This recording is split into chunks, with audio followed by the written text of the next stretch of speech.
I watched the trailer. I forgot about it until Alex called me a couple days ago and reminded me of it, and I immediately watched it. Oh, okay. I mean, the trailer looks good. I mean, Did we get any more gameplay stuff, or is it just more or less game I think overview? it was more kind of the first part of it was more like more of kind of story stuff, like showing you characters and Okay. dialogue happening.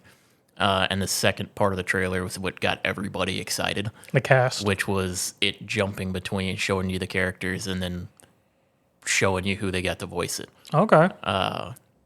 Yeah, it was like character name pop on screen and then voice actor's name, and it was they got a hell of a cast. For I mean, this. from my understanding, when Alex talked to me, it's a pretty stacked cast. So, from what we got from the trailer, it's officially set for spring of this year. Or no, spring of next year. Sorry. I'm bad with dates now. 30 plus hours of main story gameplay and 30 plus hours of side content. Going to be coming in at a $50 price point, That is the most which is exciting thing wild. about this. which is absolutely wild with current state of being. Yeah, I saw the price point. It was like $49.99. I was like, oh, they are setting this game up for as much success as they possibly can. Dan hopes. Then, speaking of the biggest pop off of it, was the English voice cast very specifically for us. So, our MC of the game is being voiced by Charlie Cox, who was the main character in Daredevil. Ben Starr of Final Fantasy 16 MC, who fantastic job with that game. Cannot say that enough. Yeah. Jennifer English from Baldur's Gate 3. Which I believe she voiced Shadowheart. Yes, that is Shadowheart's voice actress.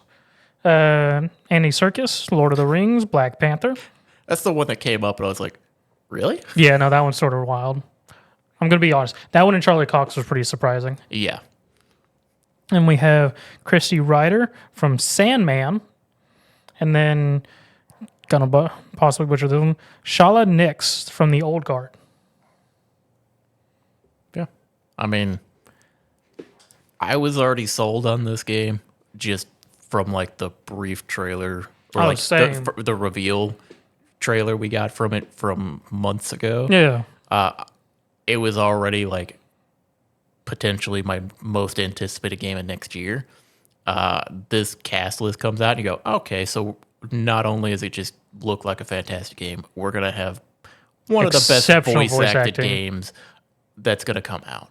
See, Alex messaged me about this whenever this all came out, and the voice acting thing. I mean, this isn't even in the same realm. But all I could think is when he was telling me, he's like, "God, I hope this isn't going to be similar to Rocky City." I actually had the same thought because before I saw the cast list, I was seeing titles for articles pop up being like, "Look at all the names in this game," and I was like, "Oh no, they spent all the money on the cast."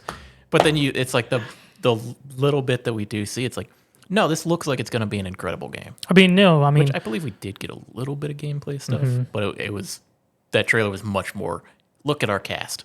Because I believe the previous trailer was actually a bit more gameplay in depth from that we got a couple months back.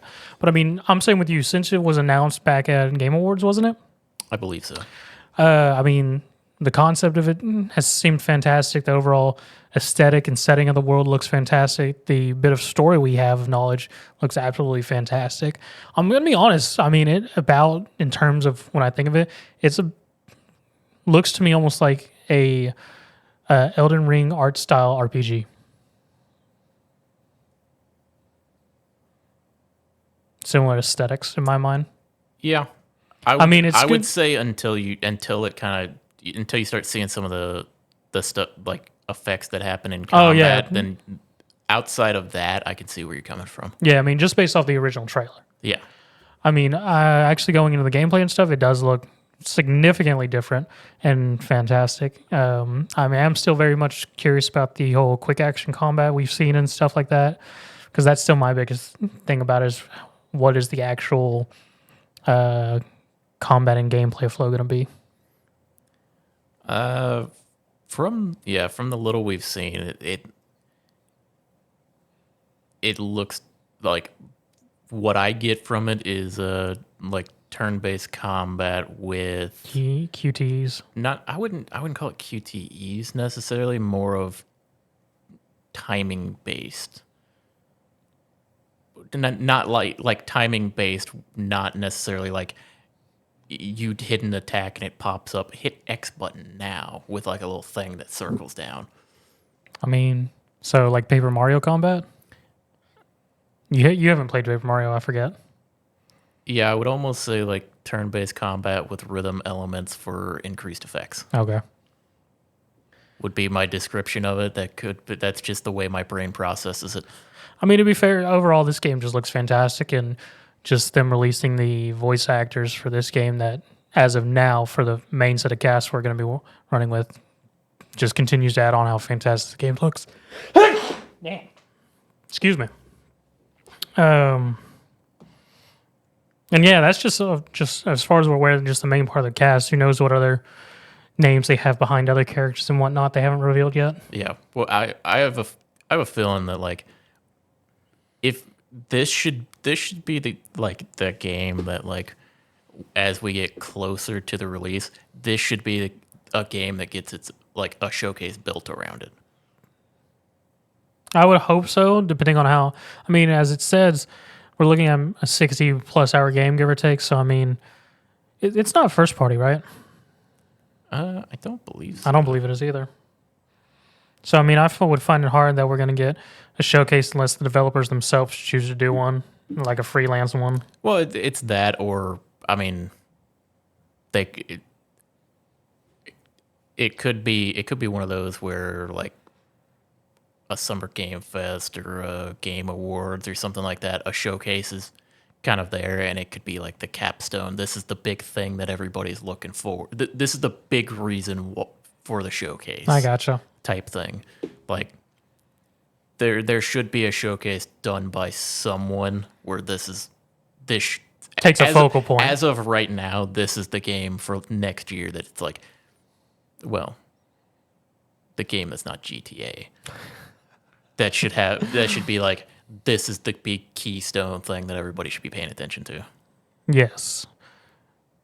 'Cause I mean, I can't say that. I was going to say, what's the latest big like RPG? But we've actually had quite a number of RPGs come over the last couple years that took significant spotlights. Yeah. This should take the spotlight that Starfield had. Because Starfield had the main spot in like 6 showcases. You say that, but all I could think is no. I'm saying what I'm saying. I understand what you're saying. This should be in that position. Yes, I completely understand you. My brain immediately just went, but no, I don't want to put Starfield and Expedition 33 together. I understand what you're saying. It's just in my mind. I would have replaced Starfield with it. Oh man, that game's still a shit show. Everyone's enjoying Starfield. I'm glad you are. But from the outside looking in, it's not great. It's not. I mean, I was one of the people going into it that said I had no expectations for it, and I'm glad I had those opinions. I went into it when I did go to play it. I went into it hoping I was wrong.